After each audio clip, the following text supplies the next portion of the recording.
이제 그동안에 사느라고 분주했던 사람들이 이제 여름 휴가 계획을 세우기도 하고 또 휴가를 떠나기도 하고 그런 어떤 시간들을 우리가 지내고 또 교회에서는 우리 중고등부, 유초등부, 청년부 각종 수련회와 또 수양회가 전개되는 때가 지금 이 시점입니다.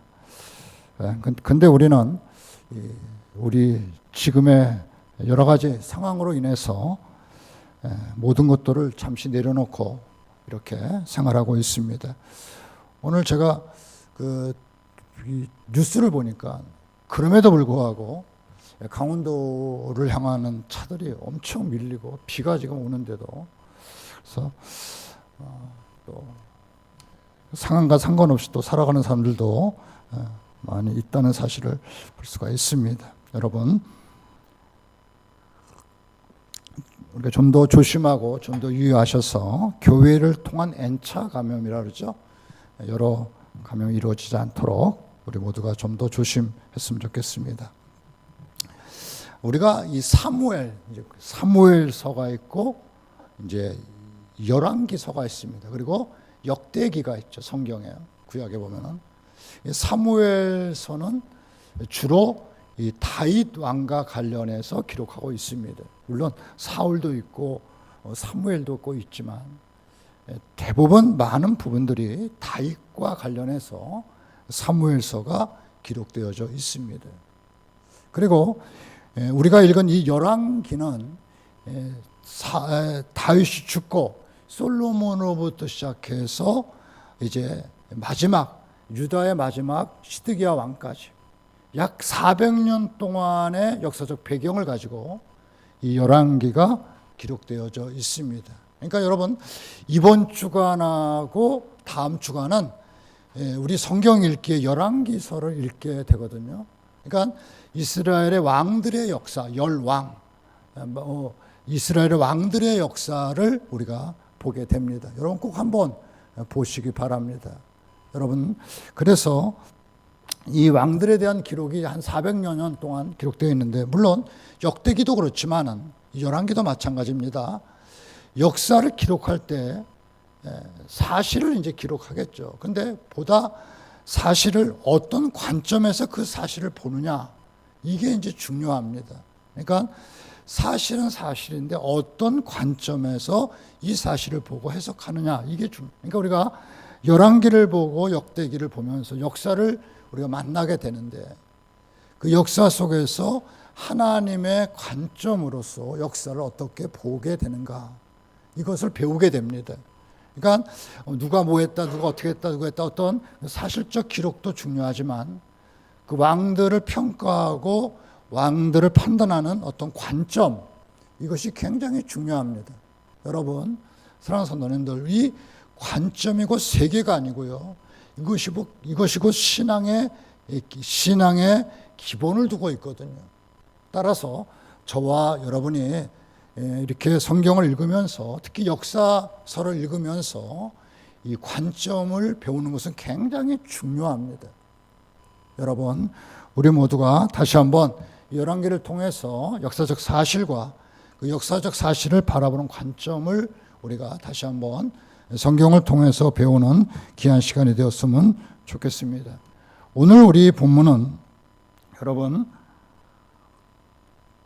이 열왕기의 기록은 이제 이런 역사적 사실들을 기록하고 있지만 가장 중요하게 여기는 하나의 사건이 있습니다. 그게 뭐냐? 성전 건축입니다. 그러니까 이 열왕기는 출애굽과 이스라엘 백성에서 있어서 출애굽과 이 성전 건축을 대단히 중요한 역사적 사건으로 그렇게 취급하고 있습니다.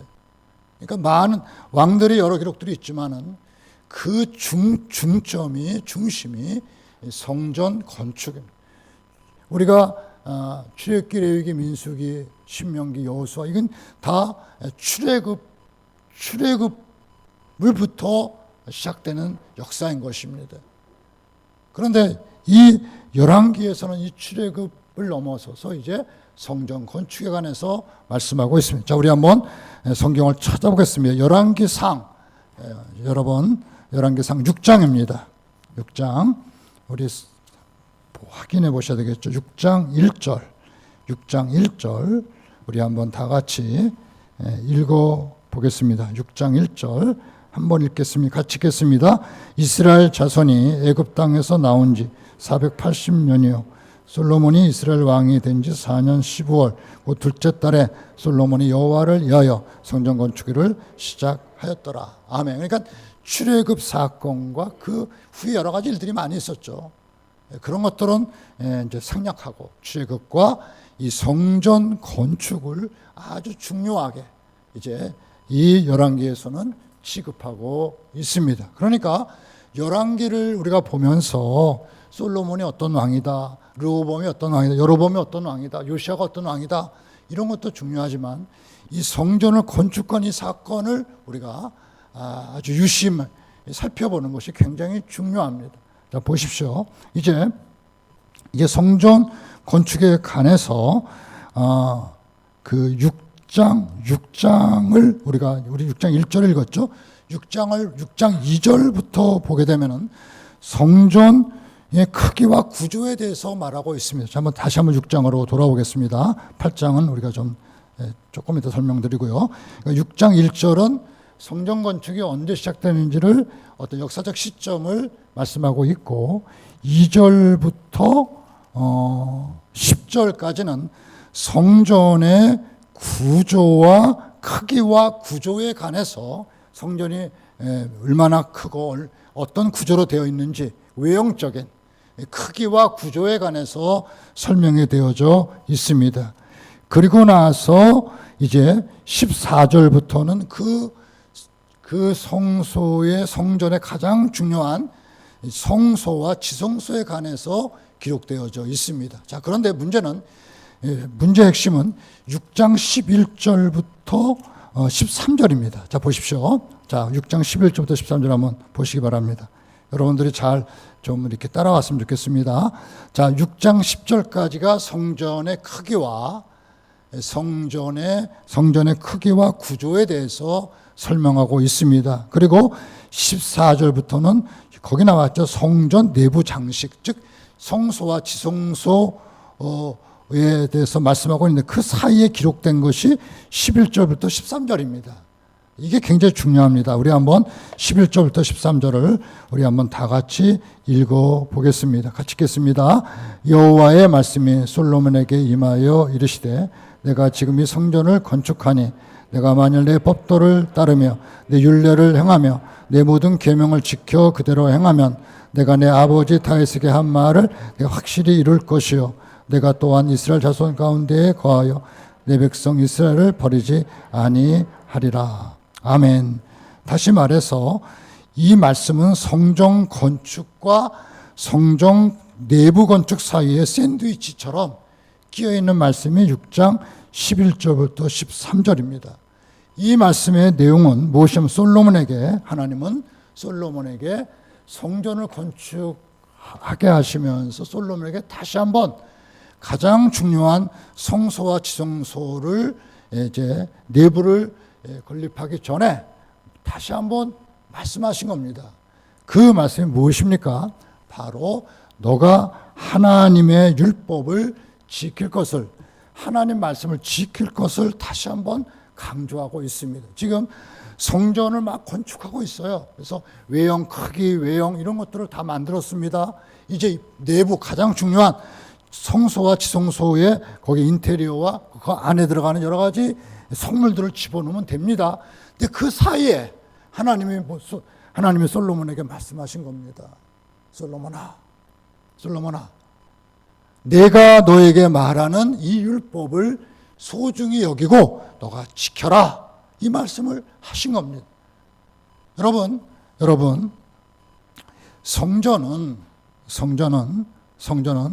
성전의 가장 중심지에는 뭐가 있습니까? 지성소에는 뭐가 있죠? 성전의 가장 중심은 지성소입니다. 그 지성소에는 뭐가 있습니까? 거기는 법궤가 있습니다. 예? 여러분, 성전에 건축을 하고 그 성전의 가장 중요한 것은 성소와 지성소인데 그 중에서도 지성소입니다. 성소와 지성소는 휘장으로 분리돼서 이 지성소는 1년에 한 번 대제사장만에 들어갈 수 있는 유일한 장소가 이 지성소입니다. 그런데 이 지성소에 있는 것이 하나 있습니다. 그게 뭡니까? 그게 바로 법궤인데 법궤 안에는 뭐가 있습니까? 뭐가 있죠? 뭐 여러 가지 있는데 이 당시에는 만나 항아리, 지팡이 이런 것들은 여러분 그다음에 뭐가 있으면 유일하게 십계명의 두 돌비가 있었습니다. 여러분 그렇다면은 성전의 가장 중심에 법궤가 있고 법궤 속에는 언약의 말씀이 있다면 여러분 성전의 가장 중심은 무엇입니까? 그게 말씀인 것입니다. 여러분 사랑하는 성도님들, 성전에 있어서 구조가 뭐 어떻고 어떻게 어디가 생겼고 뭘 갖다 놓고 이런 어떤 크기와 구조보다 본질적으로 가장 중요한 것은 바로 지성소에 있는 법궤인 것입니다. 자, 보십시오. 솔로몬이 성전을 완공하고 나서 이제 여호와의 언약궤를 다윗성에서 성전으로 옮기게 됩니다. 제사장들은 언약궤와 성막의 모든 기구들을 메고 옮기게 되는데 이로써 성전은 언약궤를 위한 집이 된 것입니다. 그러니까 맨 마지막에서 건축물을 다 지어놓고 가장 중심에 지성소에 제사장들이 어깨에 메고 그 하나님의 궤를 그 안에 모신 겁니다. 그렇다면 여러분 생각해 보십시오. 솔로몬이 그래서 이제 제사를 드리고 이렇게 드리게 되는데 자, 가장 중요한 것이 그거라면 자, 이제 8장 13절을 우리 한번 찾아서 보시기 바랍니다. 8장 13절.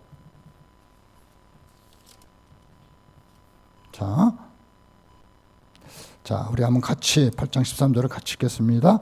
내가 참으로 주를 위하여 계실 성전을 건축하여 쌓으니 주께서 영원히 계실 처소로서이다. 아멘. 여러분, 참으로 주를 위하여 계실 성전을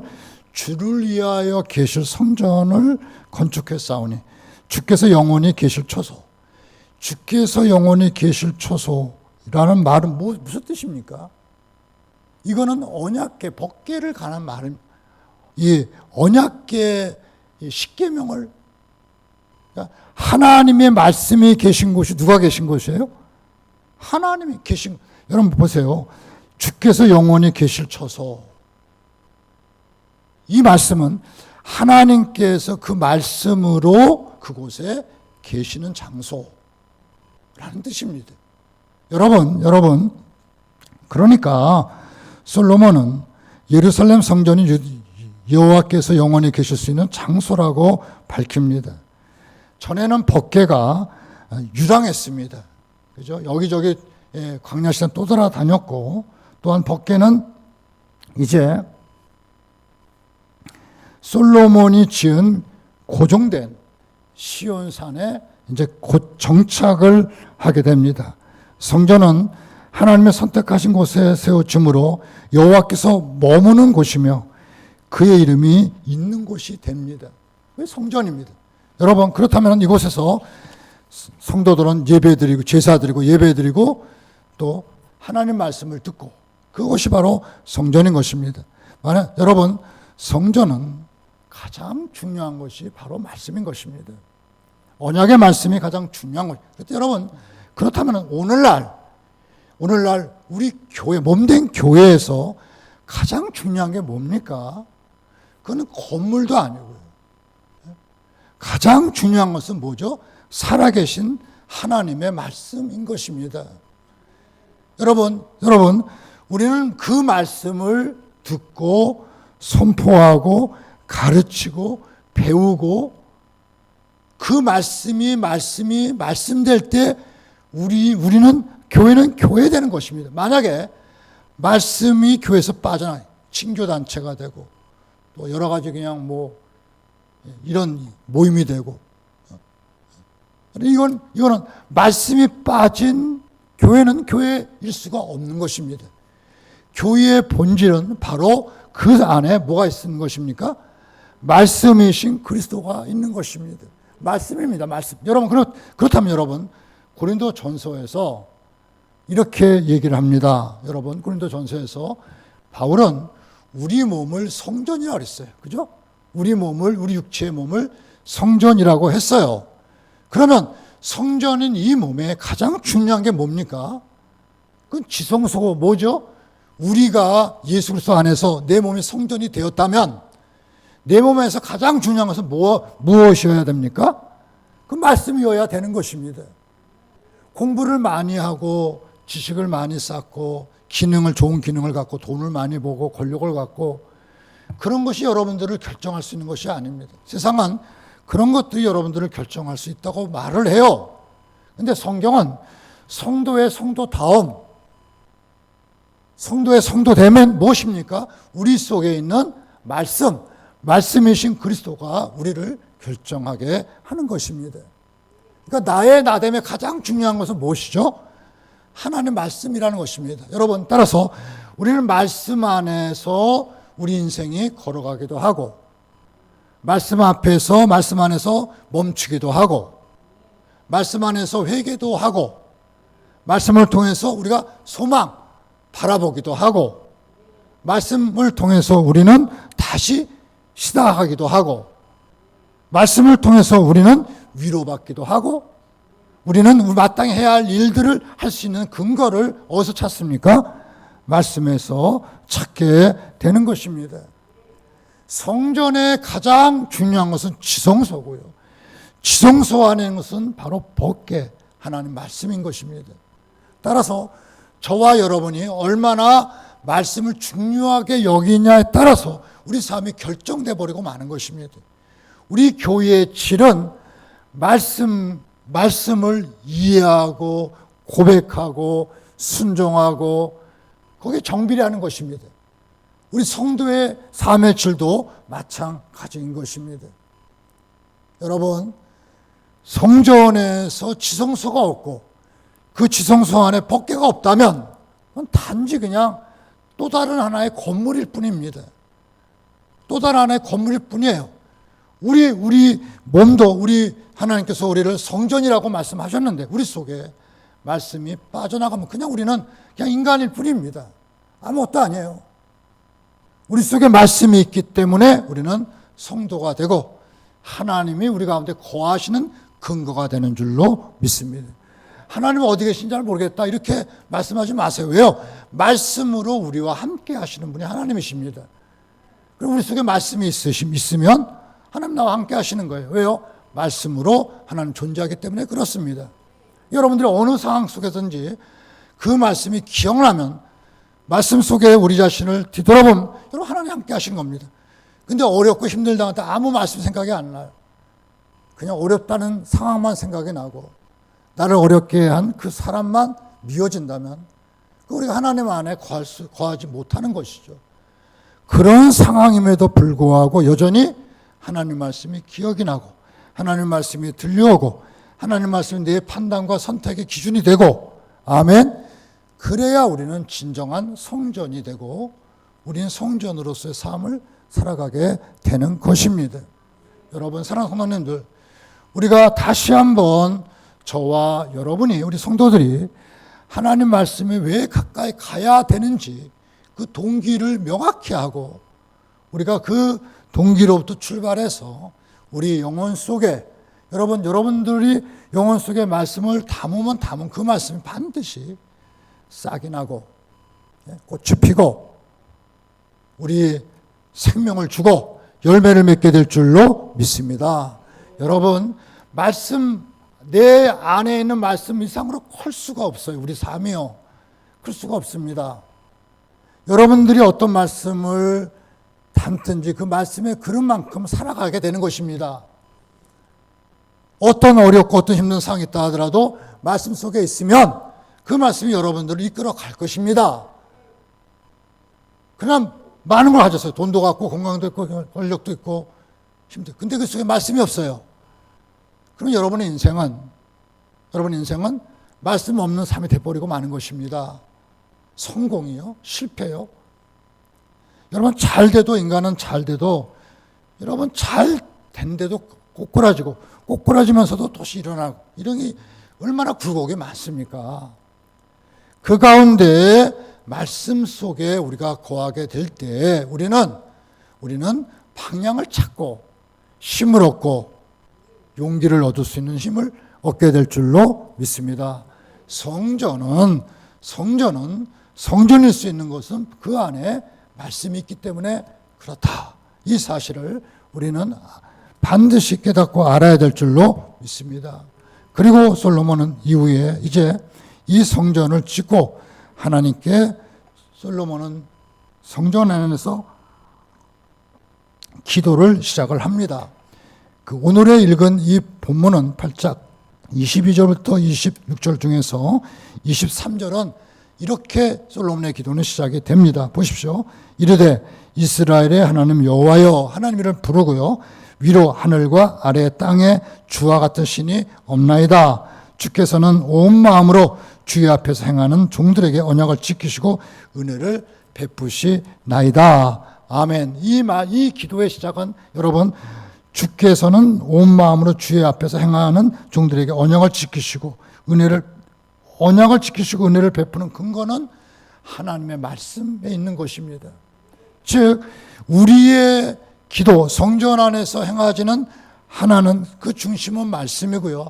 그 말씀의 근거에서 우리는 기도를 하게 되는데 그 기도를 7가지 케이스를 가지고 오늘 솔로몬은 기도를 드리고 있습니다. 자, 한번 하나 살펴보겠습니다. 먼저 31절, 32절입니다. 자, 31절, 32절.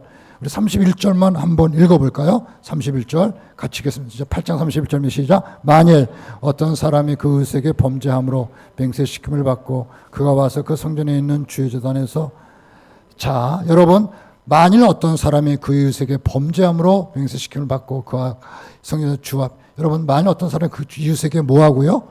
범죄하고. 자, 33절 다시 한번 1절 33절 한번 읽어보겠습니다. 시작. 만일 주의 백성이 주께 범죄하여 적국 앞에서 패하게 되므로 주께서 돌아와서 주의 이름을 인정하고, 자, 만일 주의 백성이 이스라엘이 주께 어떻게 해요?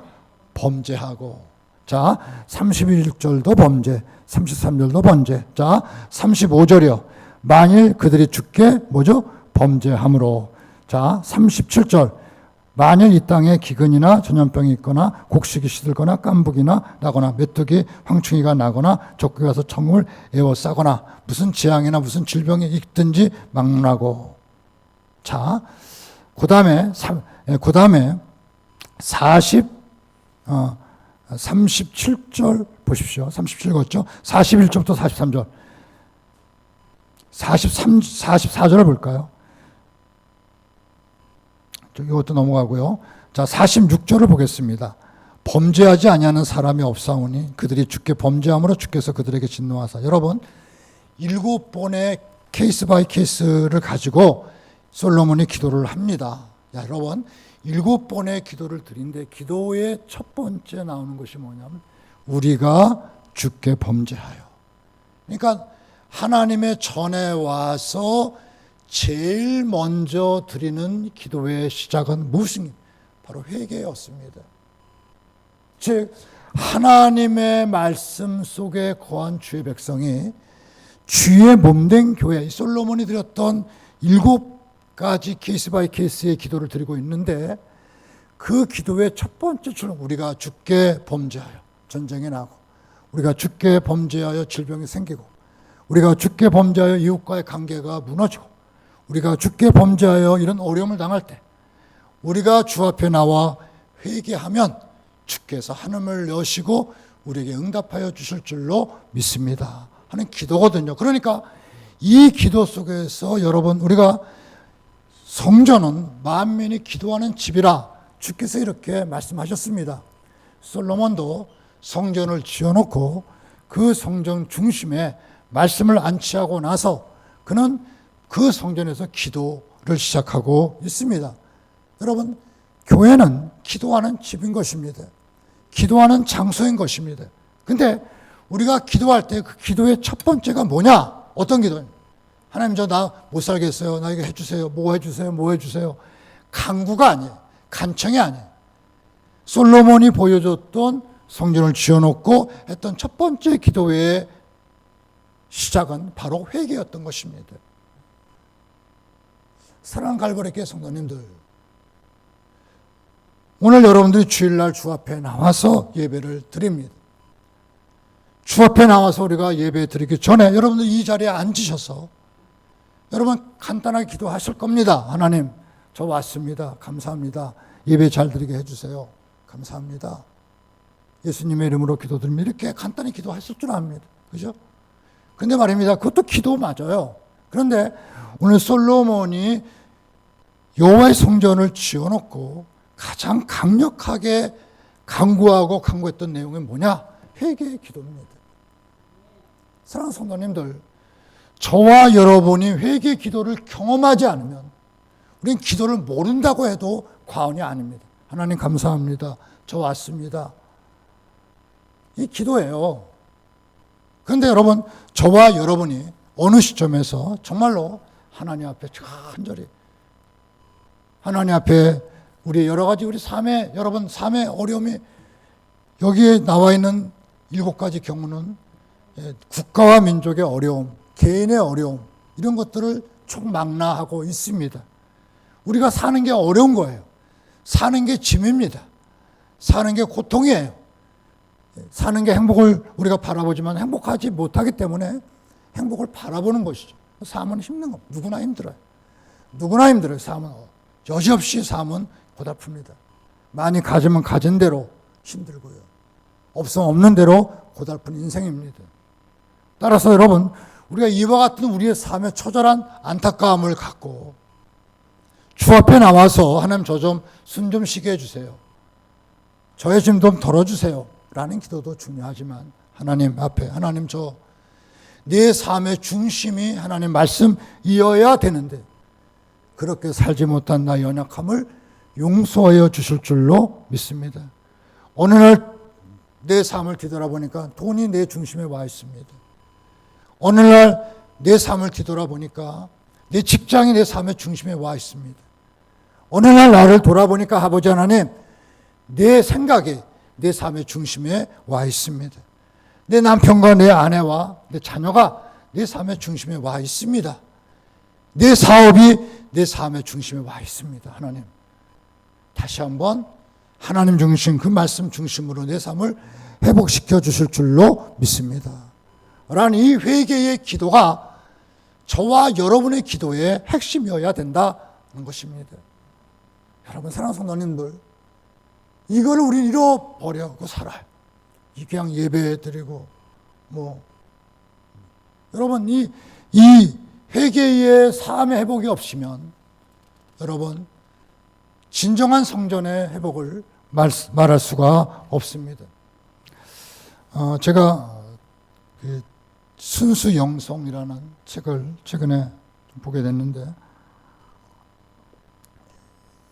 오래된 책입니다. 이엠스 바운주라는 사람이 썼고 우리 한국에 많이 번역되어 있는 책입니다. 이분이 그 책 속에서 그 1891년 지금부터 100년이 넘었죠. 120년, 130년 2월 8일 날 쓴 기록 중에서 이런 기록이 있습니다. 여러분 그 당시에 교회에는 참회석이라는 것이 있었던 것 같습니다. 참회석이란 뭐냐면 공개적으로 이렇게 의자를 하나 딱 갖다 놓고 거기 앉아서 자기의 잘못과 회개를 우리가 회개는 하나님과 나와 개인적인 어떤 주관 관계 속에서 회개하지 않습니다. 참회석이라는 건 거기에 나와서 하나님 앞에뿐만 아니라 사람 앞에 공개적으로 자기 죄를 고백하는 그런 교회에 그런 의자가 있었고 우리 애들 교육시킬 때 반성의 의자에 앉히는 경우처럼 참회의 의자가 있었던 것 같습니다. 그 참회의 의자에 앉아서 이제 회개를 하게 될 때 거기에 앉으려면은 결단과 용기가 필요하겠죠. 그죠? 왜요? 나의 죄를 이제 공개해야 되니까. 그리고 다시는 내가 그 죄로부터 떠나 공개해야 되니까 용기가 필요합니다. 여러분, 회개에는 여러분 용기가 필요한 것입니다. 회개에는 여러분 그 용기가 필요하고요. 그리고 거기에 앉아서 회개하려면 결단해야 돼요. 내가 죄를 고백했는데 다음에 똑같은 반복적인 죄를 지면은 안 되죠. 결단이 필요합니다. 회개는 용기와 결단, 그리고 또 많은 사람들이 회개한 사람 보면서 저 사람 잘했다 이렇게 손가락 친 것이 아니라 박수하고 환호하고 격려해 줍니다. 이제 잘하십시오. 이제 다시 한번 시작해 보십시오. 이 격려를. 여러분, 우리는 회개를 통해서 다시 살아갈 수 있는 힘을 얻게 되는 것입니다. 용기를 갖게 되는 것입니다. 내가 죽고 싶은, 정말 죽을 수밖에 없는, 어느 시장처럼 죽을 수밖에 없는 그런 상황 속에 우리가 몰려있다 하더라도 하나님 앞에 회개를 배우면 그 회개 속에서 내려놓고 그 회개를 통해서 다시 살 길을 찾아 살게 되는 은혜를 경험하게 될 줄로 믿습니다. 우리의 삶이 새로워지지 않는 것은 회개의 경험이 부족하기 때문에 그런 것입니다. 철저한 회개의 삶이 없으니까 그냥 오늘 내일 비슷한 겁니다. 우리가 회개를 경험하면 여러분 그 삶에 달라질 수밖에 없는 것입니다. 오늘 솔로몬은 하나님 앞에 우리가 이런 어려움 속에 있습니다. 우리가 주 앞에 잘못 살았습니다. 라고 회개하면 하나님께서 하늘문을 여시고 하나님이 응답하셔서 그 삶을 해결해 주실 것을 우리는 해결 자체에 관심을 갖고 있죠. 그러나 오늘 성경은 해결보다 근원적으로 회개를 우리에게 촉구하고 있는 것입니다. 사랑하는 성도님, 우리는 이 문제 해결되고 저 문제 해결되고 이 사업도 잘 되고 모두 잘 되고 이런 어떤 해결책을 바라요. 오늘 솔로몬은 해결책 근원적인 회개를 우리에게 가르쳐주고 있는 것입니다. 여러분, 예수를 믿으면서 회개를 배운다는 것이 얼마나 귀한 일인지 아십니까? 여러분, 저도 이 회개를 처음에 회개를 배우면서 얼마나 이게 소중한지, 그렇게 눈물이 쏟아질 수 없고, 그렇게 내 내면을 그렇게 세밀하게 살필 수가 없고, 그렇게 모든 것도 토해낼 수 있는 내 내면의 어떤 그 영적인 상황들을 얼마나 세밀하게 살필 수 있는 은혜가 있는지, 이거 은혜거든요. 회개는 그냥 마음 먹고 되는 거 아니지 않습니까? 성령의 폭탄이 내 영혼 속에 떨어져야 우리는 지혜에 대한 자각과 회개가 일어나게 되는 줄로 믿습니다. 여러분, 성령의 역사가 말씀을 통해서 내 영혼 속에 떨어져야 세밀하게 내 영혼이 살펴집니다. 그래서 막 토해내고 기도하고 울고 간절해지고 그러면서 우리 영혼이 새롭아지는 거예요. 그러니까 예수를 믿으셔도요, 이 회개에 대한 경험을 갖고 있지 못하면 여러분, 진정한 예수 믿기 전과 예수 믿기 후가 여러분 완벽하게 구별이 되지 않습니다. 언제인지 잘 몰라요. 회개가 그 중앙선에 있는 것입니다. 사랑과 알브레케 성도님들, 목사님 저는 회개가 잘 안 되는데, 맞습니다. 회개는 성령의 기름 부음 역사인 것입니다. 하나님께서 우리를 하여금 은혜를 주셔야 회개 문이 열리게 되는 줄로 믿습니다. 잘못을 깨닫다고 되는 게 아니에요. 나 잘못 살았구나. 안 되겠다. 고쳐야겠다. 이거 갖고 되는 게 아닙니다. 하나님께서 나에게 불같은, 정말 꽉 이 불같은 어떤 것들이 내게 영혼에 임해서 막 하나님 저 잘못 살았습니다. 토해내는 이게 회개입니다. 여러분, 사랑과 알프게 성도님들, 교회는 바로 그 회개가 이루어지는 것이 바로 교회인 것입니다. 우리 모두가 정말로 우리 모두가 성전 아니겠습니까? 성전이 중요합니다.